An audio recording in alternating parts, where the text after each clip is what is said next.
Hello everyone, welcome to maths Adda channel. तो आज हम डिस्कस करेंगे पेपर एनालिसिस के बारे में, जो आज पेपर हुआ 3 to 6 PM। तो उम्मीद करता हूं आप सभी के पेपर्स काफी अच्छे गए होंगे, क्योंकि जो पेपर का लेवल था वो काफी इजी लेवल का आया था। और काफी 2-3 साल बाद ऐसा हुआ है कि नेट ने जो क्वेश्चंस है वो जो पहले पूछता था, जैसे 2011, 12, 13 में, उस टाइप के क्वेश्चंस वो डायरेक्ट रिजल्ट बेसिस पे पूछा है। नहीं तो बाकी पिछले 2-3 साल से वो काफी डीप में पूछ रहा था थ्योरी पार्ट। बट आज का जो पेपर था उसमें काफी इजी लेवल के क्वेश्चन थे, और क्वेश्चन ऐसे थे जो डायरेक्ट रिजल्ट बेस पे थे। तो कुछ ऐसे टॉपिक्स जो मैंने आपको, जो पिछले 2 दिन पहले जो आपको एक लेक्चर वीडियो डाली थी, उसमें मैंने आपको कुछ टॉपिक्स बताए थे जिस टॉपिक के क्वेश्चन डायरेक्ट रिजल्ट बेस पे आते हैं, और उस टाइप के जितने भी क्वेश्चंस एग्जाम में आए हुए थे। तो जिन्होंने भी उस टाइप के क्वेश्चंस को पहले अटेम्प्ट कर लिया था, तो ऐसे 7 to 8 नहीं, बल्कि ऐसे आई थिंक 15 to 20 क्वेश्चन ऐसे थे पार्ट सी और पार्ट बी को मिला के, जो डायरेक्ट रिजल्ट बेसिस पे थे और जो हम लोग रेगुलर पिछले ईयर में सॉल्व करते हैं। और दूसरी बात, रियल अलजेब्रा और कॉम्प्लेक्स एनालिसिस, मतलब linear algebra, complex analysis and real analysis, ये 3 टॉपिक जिनका काफी अच्छा था, मुझे नहीं लगता उनको अप्लाइड की जरूरत भी पड़ी होगी। यानी कि रियल एनालिसिस, लीनियर अलजेब्रा और कॉम्प्लेक्स एनालिसिस के ही क्वेश्चन इतने इनफ थे कि आपके कट ऑफ तक पहुंच जाओगे। और उसके बाद अगर आप पार्ट ए के 4 to 5 क्वेश्चन इतने सिंपल थे, और अप्लाइड के, जैसे मैंने आपको कहा था कि पैराबोलिक और एलिप्टिक के क्वेश्चंस करने हैं, और वो काफी सिंपल क्वेश्चन थे, एलपीपी के क्वेश्चंस नहीं थे इस बार पार्ट बी में, तो आपको नंबर थ्योरी के इजी क्वेश्चन आए थे। तो मैं आपको बताता हूं, पहले स्टार्ट करते हैं लीनियर अलजेब्रा के।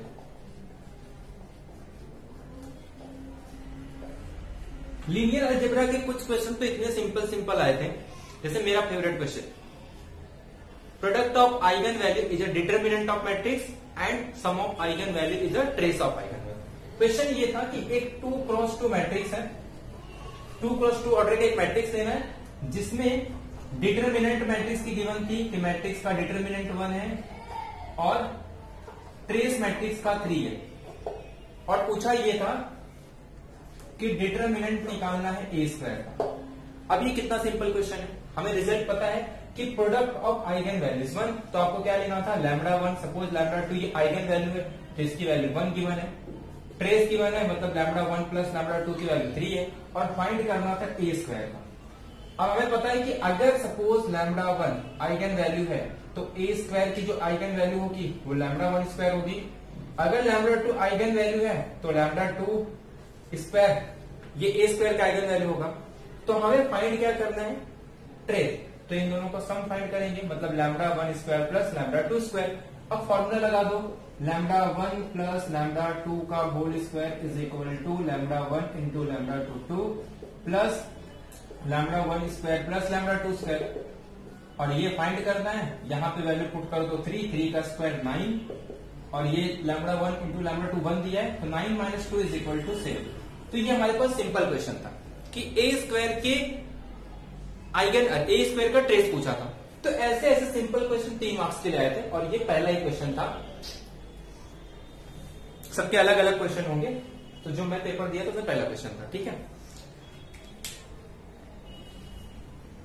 तो ये रियल एनालिसिस, ये अलजेब्रा के क्वेश्चन है। एक अलजेब्रा का क्वेश्चन था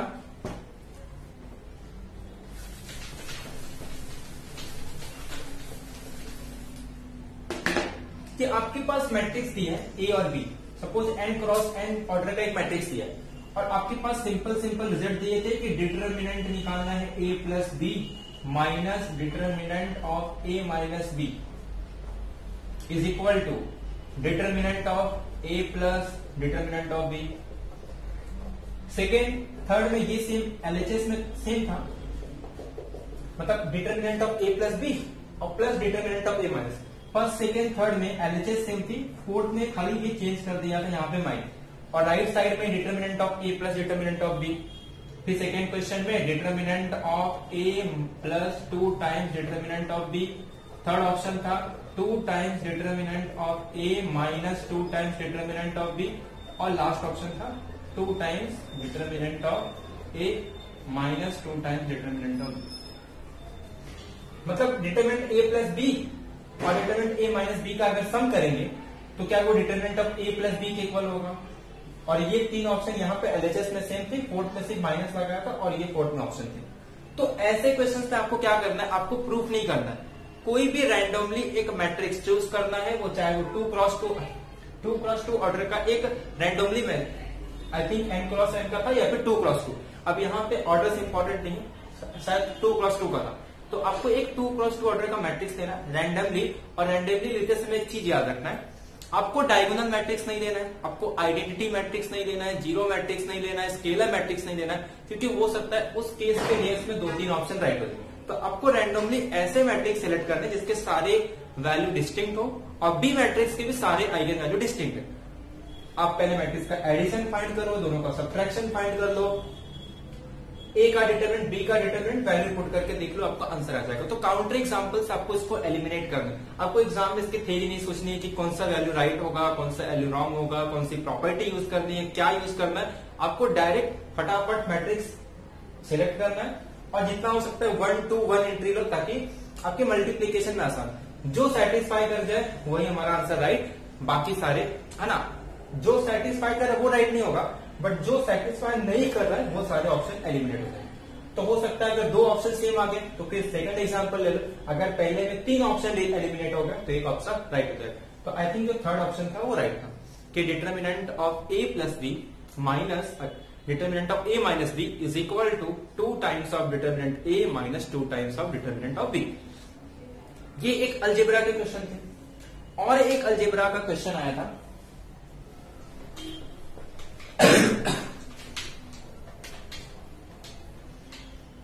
क्वाड्रेटिक फॉर्म पे 2 क्वेश्चन थे, ये 2 क्वेश्चन हो गया। और आपको एक इनर प्रोडक्ट का क्वेश्चन था कि आपको एक एक्सप्रेशन दिया था कि 2 times a1 into a1 plus a1 into, इस तरीके कुछ एक्सप्रेशन दी थी और चेक करना था कि इसमें वो इनर प्रोडक्ट किस वैल्यू के लिए, मतलब a1 और a2 पे कंडीशन दिए थे और किस वैल्यू के लिए वो इनर प्रोडक्ट होगा। क्वाड्रेटिक फॉर्म पे क्वेश्चन था कि आपके पास एक डेफिनेशन दिया था वहां पे कि सपोज हमारे पास QXYZ अगर ये एक क्वाड्रेटिक फॉर्म है तो इसे हम लोग जीरो नॉन ट्रिवियली कब कहेंगे, जब देयर एग्जिस्ट, अगर ऐसी ABC एग्जिस्ट हो जाए कि QABC इज इक्वल टू 0 आना चाहिए। तो उसमें अलग अलग ऑप्शन थे कि x² प्लस z² था, XY, एक ऑप्शन थी x² plus y² plus z² minus 2xy, ऐसे 2 ऑप्शन और थे। तो सिर्फ आपको इसमें ये चेक करना था कि कौन से ABC में 0 आता है। तो आपको इसमें रिजल्ट क्या याद रखना है कि अगर मैं 2 वैल्यू ले लूं a² प्लस b², तो अगर राइट साइड में माइनस वैल्यू आ रहा है इसका मतलब तो ये है कि वो वैल्यू तो कभी सेटिस्फाई नहीं हो सकता, क्योंकि किसी भी x² प्लस y² की वैल्यू कभी निगेटिव नहीं हो सकती। तो सिंपल रिजल्ट के बेस पे क्वेश्चन थे, ये सारे क्वेश्चन डिस्कस करेंगे। रियल एनालिसिस के क्वेश्चंस, एक काउंटेबिलिटी पे क्वेश्चन था कि आपके पास एक फंक्शन दिया है n से लेके n तक, फंक्शन बाउंडेड है। ये पूछा था कि उसकी लिमिट इंफीरियर बिलोंग करेगी n को, उसकी लिमिट सुपेरियर बिलोंग करेगी। फिर लिमिट पे कंडीशन दे दिया था कि लिमिट में fn प्लस m लगा के क्या उसकी लिमिट सुपेरियर बिलोंग करेगी या फिर उसकी इंफीरियर बिलोंग करेगी n, does not belongs to n। अब ध्यान से सुनो, अगर मैं नेचुरल नंबर का एक सेट ले रहा हूं, यहां पे भी नेचुरल नंबर, यहां पे भी नेचुरल नंबर, और मैं फंक्शन को बाउंडेड बताना चाहता हूं, तब तो ये तभी सेटिस्फाई है जब दोनों सेट फाइनाइट होंगे। क्योंकि अगर हम 1/n लेते तो वो कन्वर्स बाउंडेड सीक्वेंस है, बट वो तो इसके अंदर ले नहीं सकते क्योंकि यहाँ पे सारे नेचुरल लेंगे, मतलब यहाँ पे भी फाइनाइट सेट लेना होगा, यहाँ पे भी फाइनाइट सेट लेना होगा। तो नेचुरल नंबर के जब हम फाइनाइट सेट लेंगे तो चाहे उसका इनफिमम हो चाहे उसका सुप्रीमम हो, वो सब कहाँ जाने वाला है, सारे एलिमेंट किस पे जाएंगे, नेचुरल नंबर पे जाएंगे। चाहे उसकी लिमिट इंफीरियर ले लो, चाहे लिमिट सुपीरियर ले लो, या फिर कोई कंडीशन लगा। फोर्थ ऑप्शन में डजंट बिलोंग्स टू दिया था, तो डजंट बिलोंग्स वाला आंसर राइट हो जाएगा। बाकी एग्जांपल्स लेके भी एलिमिनेट कर सकते हैं। और एक क्वेश्चन था कि R से लेके बाइजेक्शन मैप डिफाइन करना था, और ऑप्शन में ये था कि क्या सारे नेचुरल नंबर के सबसेट, मतलब एक ऑप्शन तो ये थी कि set of all function from 0 1 to natural number, second option था n से लेके 0 to 1, एक ऑप्शन थे set of all subset of natural number, और फोर्थ ऑप्शन था set of all subset of real number. अब n से लेके 0 1 तक टोटल नंबर ऑफ फंक्शन कितने होते हैं? अलिफ नॉट का स्क्वायर, क्योंकि इसके पास 2 है, इसकी कार्डिनलिटी स्क्वायर 0 1 की कार्डिनलिटी, दैट इज अलिफ नॉट का स्क्वायर। तो अलिफ नॉट मतलब अलिफ नॉट क्रॉस अलिफ नॉट, तो ये अलिफ नॉट होता है। अब रियल नंबर अनकाउंटेबल है और ये कैसा है? काउंटेबल है, तो इन दोनों के बीच में बाइजेक्शन मैप तो डिफाइन होगा। सेकंड ऑप्शन क्या है? इसके पास 2 है और इसके पास अलिफ नॉट, और 2 रेज़ टू अलिफ नॉट क्या होता है? सी, यानी कि हमारा सेकंड ऑप्शन राइट हो जाएगा। थर्ड ऑप्शन क्या था?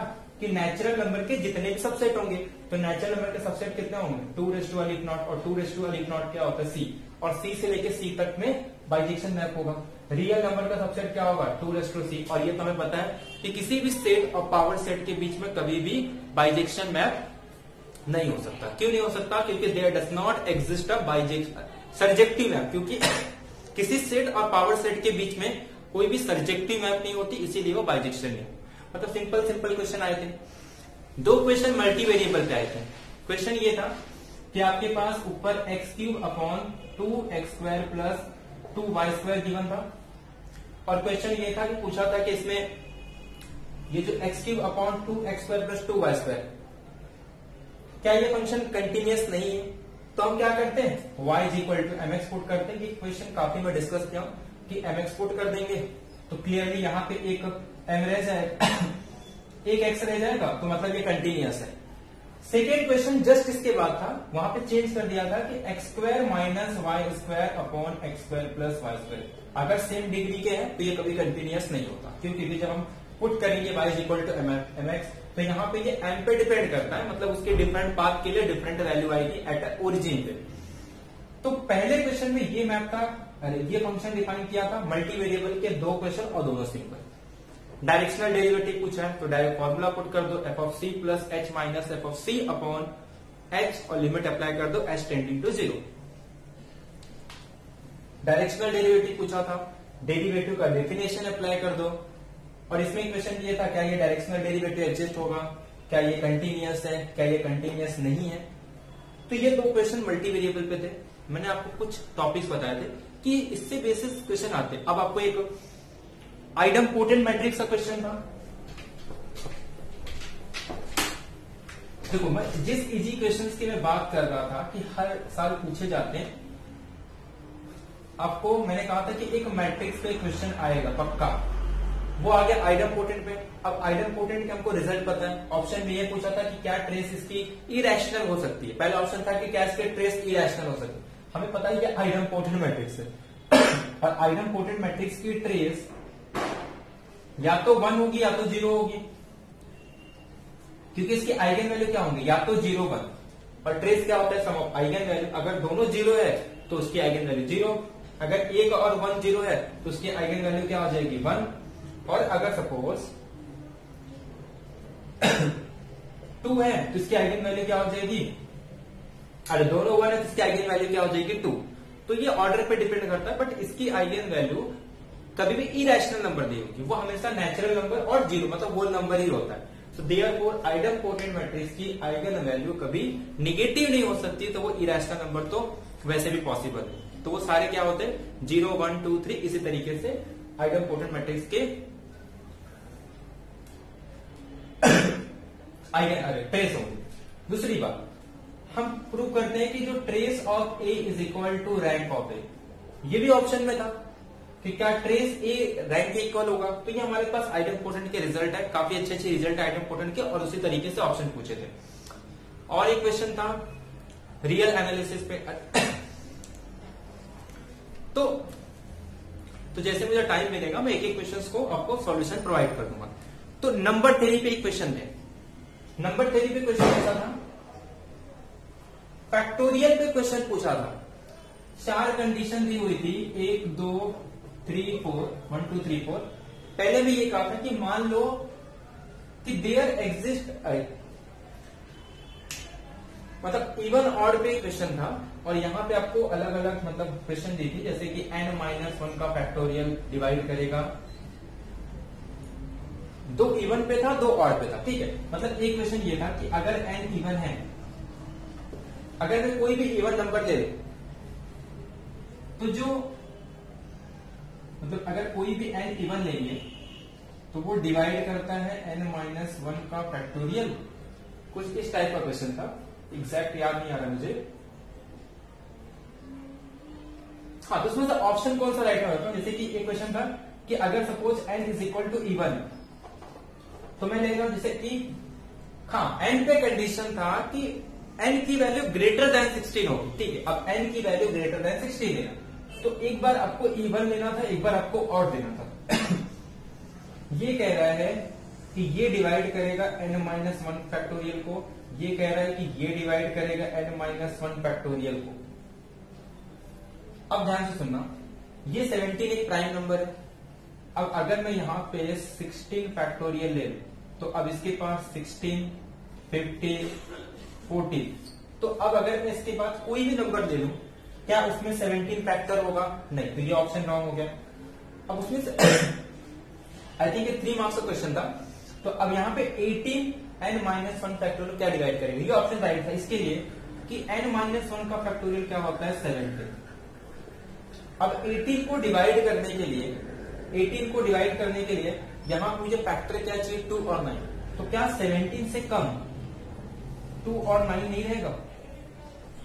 अब इसमें 17 के फैक्टोरियल में 9 भी होंगे और 2 भी होंगे, तो देयरफॉर ये तो इसको डिवाइड करेगा, तो ये आंसर राइट होगा। अब और भी चेक कर सकते हो, मान लो अगर आपने 20 लिया, क्योंकि n की वैल्यू ग्रेटर देन 16 थी, अब 20 ले लो तो ये 19 का फैक्टोरियल, मतलब 19 इंटू, अब इसके फैक्टर क्या होंगे, सपोज 4 इंटू 5, तो क्या इसके पास 4 इंटू 5 नहीं है? तो ऐसे हम 20 ले, 22 ले, 24 ले, तो 16 के बाद अगर मैं कोई भी नेचुरल नंबर दूं, 16 के बाद अगर मैं उससे बड़ा कोई भी ग्रेटर नेचुरल नंबर लेता हूं, तो वो हमेशा n-1 फैक्टोरियल को डिवाइड करेगा। क्यों? क्योंकि वो जो उसके बाद जितने अगर उसको फैक्टर्स में तोड़ेंगे तो वो फैक्टर्स ऑलरेडी उस फैक्टोरियल्स में प्रेजेंट होते हैं। बट ये ऑड के लिए नहीं होता है, क्योंकि अगर हम ऑड के प्लेस पे अगर प्राइम नंबर लेते हैं तो प्राइम नंबर में क्या होगा, जैसे कि 17, 19, 23, अगर उससे एक कम नंबर ले ले और उसके फैक्टोरियल में, अब 73 का अब वो प्राइम नंबर है तो उसके फैक्टर तो उसमें होंगे नहीं, तो देयर तो वो तो डिवाइड नहीं करता। ऐसे और ऑप्शन था कि n फैक्टोरियल प्लस 1 को डिवाइड करेगा इवन के लिए, और एक में कुछ n factorial plus 3 I think दिया था, n-1 फैक्टोरियल प्लस 3 दे दिया था।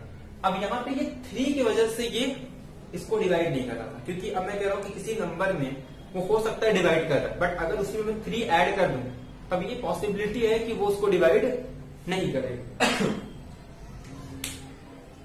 तो देयरफॉर मतलब पहला ऑप्शन, बाकी इसमें एक ही ऑप्शन राइट होंगे, तो ये हमें क्लियरली पता चल रहा था कि ये जो है ये इसको डिवाइड करता है, तो ये ऑप्शन इसमें से राइट हो गए।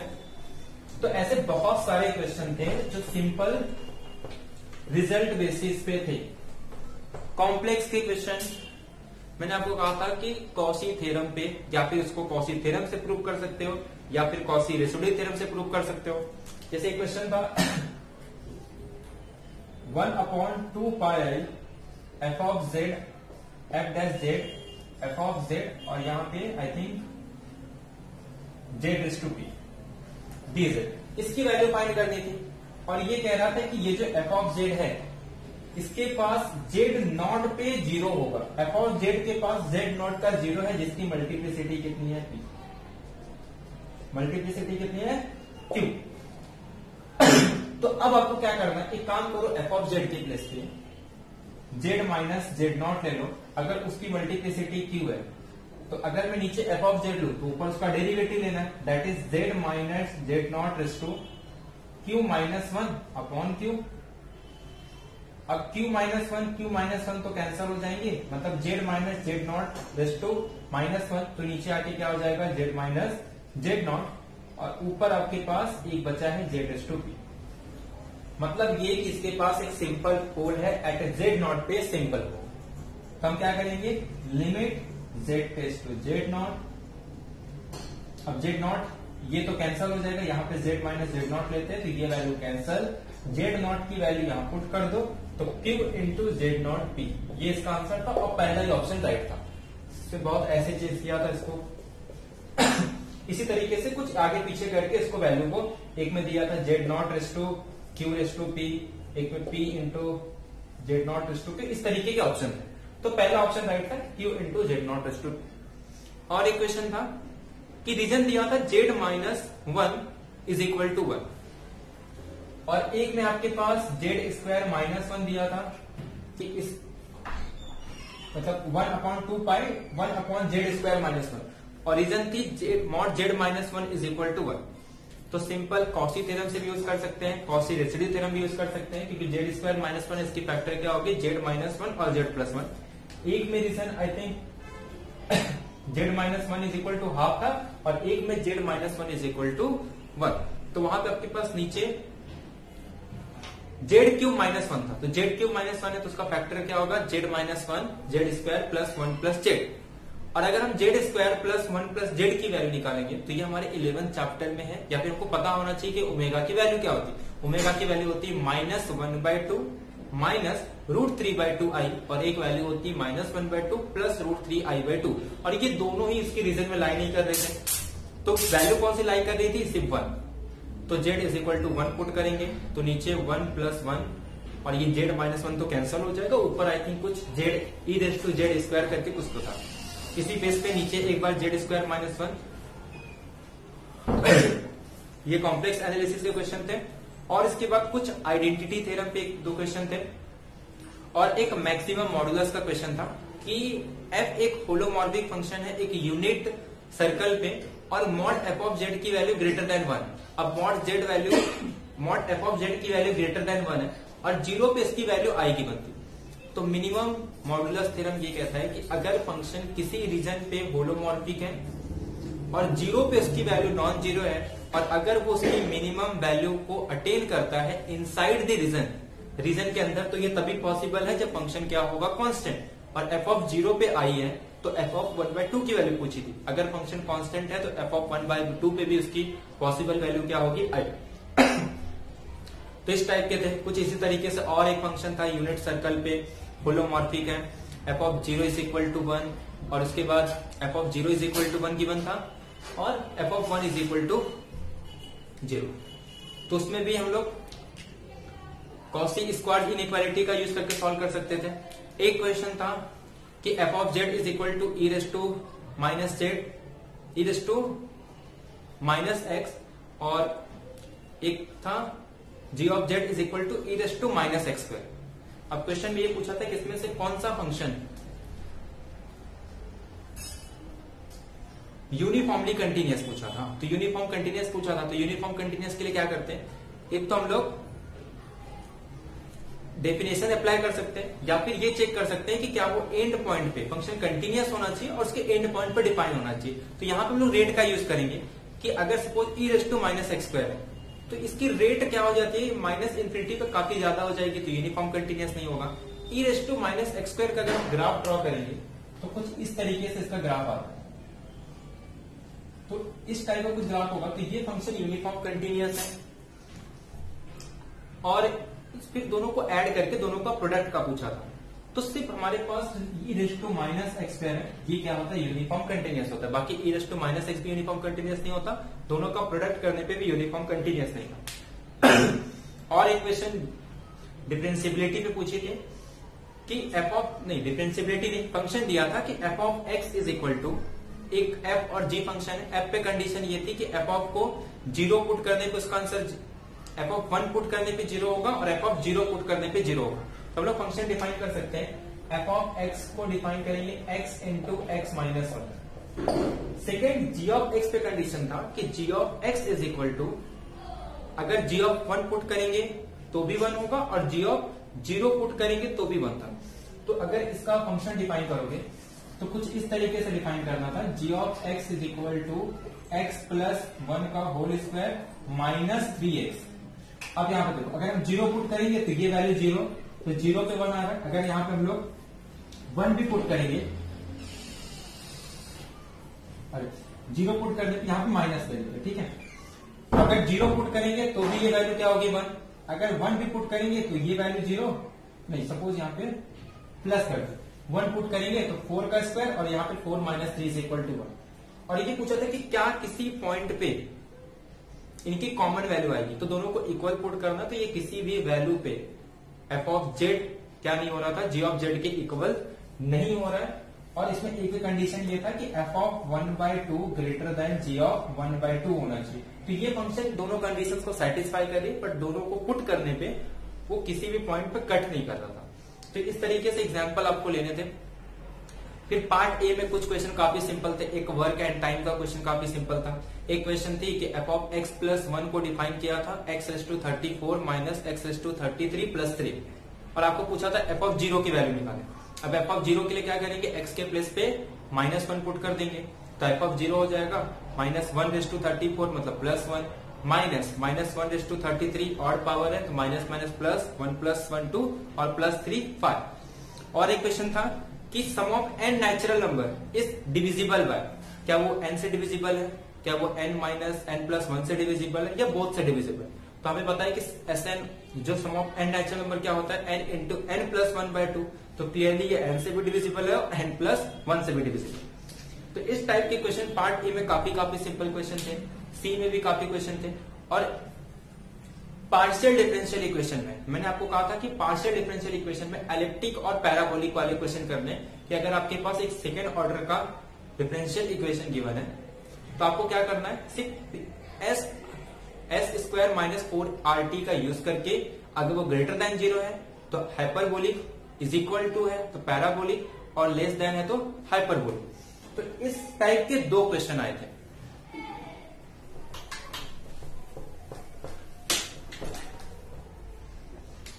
एक क्वेश्चन था x del z by del x² plus y into del z by del y²। अब यहां पे s की वैल्यू तो 0 है और r और t कितना है, x और y। तो आपको क्या निकालना है, s² - 4rt निकालना। अब s तो है ही नहीं, मतलब -4 इंटू xy। अब -4 इंटू xy, अगर ये लेस देन 0 है तो एलिप्टिक, अगर -4xy ग्रेटर देन 0 है तो ये क्या हो जाएगा, हाइपरबोलिक। अब माइनस को ये साइड लेके आ जाएंगे तो उसकी साइन चेंज हो जाएगी, यानी कि एक्स वाई की वैल्यू अगर ग्रेटर देन 0 तो एलिप्टिक और एक्स वाई की वैल्यू लेस देन 0 तो हाइपरबोलिक। तो अब उस पर क्वाड्रेंट में आ जाएगा कि x और y की वैल्यू जब पॉजिटिव कब होगा, या तो दोनों पॉजिटिव हो या तो दोनों निगेटिव हो। अब दोनों पॉजिटिव किसमें होती है, फर्स्ट क्वाड्रेंट में और थर्ड क्वाड्रेंट में, यानी कि फर्स्ट और थर्ड क्वाड्रेंट में वो एलिप्टिव हुआ। इसी बेस पे क्वेश्चन थी। और सेकेंड क्या था कि वो हाइपरबोलिक कब होगा। तो हाइपरबोलिक के लिए क्या करेंगे, x into y less than 0 होना चाहिए। अब x into y less than 0 कब होगा, जब x की वैल्यू लेस देन 0, y की वैल्यू ग्रेटर देन 0, x की वैल्यू ग्रेटर देन 0 और y की वैल्यू लेस देन 0, मतलब सेकेंड और फोर्थ क्वाड्रेंट। उसी में और एक क्वेश्चन था कि f और g, मतलब g को इस तरीके से डिफाइन किया था और f को मतलब जो फर्स्ट पीडीई थी, ये सेकेंड पीडीई था, फर्स्ट पीडीई को डिफाइन किया था x², वहां पे सिग्नम फंक्शन डिफाइन है।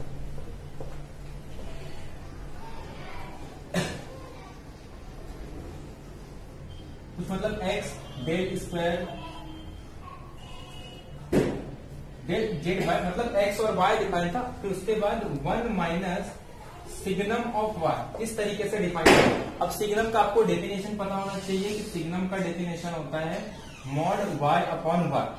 तो इसकी वैल्यू 1 होगी जब y की वैल्यू ग्रेटर देन 0 और ये -1 होगा y लेस देन 0। और इसी के बेस पे कंडीशन था कि y की वैल्यू ग्रेटर देन 0 होगी तो वो एलिप्टिक होगा, y की वैल्यू लेस देन 0 होगा तो वो पैराबोलिक। तो स्टार्टिंग के 2 क्वेश्चन इसके बेस पे थे और थर्ड फोर्थ क्वेश्चन इसके बेस पे थे। तो ये आपका 4.75 मार्क्स से पूछा था और काफी सिंपल क्वेश्चन था, सिर्फ इस रिजल्ट के बेसिस पे, यानी कि काफी सिंपल क्वेश्चन आए थे, इतना हाई लेवल का क्वेश्चन नहीं था। तो जिन्होंने भी डेली प्रैक्टिस किए थे, जो मतलब प्रीवियस 8 to 9 इयर्स के क्वेश्चन 2011 से लेके 2019 तक का, जिन्होंने भी टोटल क्वेश्चन सॉल्व किए थे, उसी के बेस पे पूरे क्वेश्चन आए थे, कुछ अलग नहीं आया था। तो आई होप आप सभी का पेपर अच्छा गया होगा। तो ये था पेपर एनालिसिस। नेक्स्ट लेक्चर में हम एक एक क्वेश्चन को डिटेल में डिस्कस करेंगे। Thank you.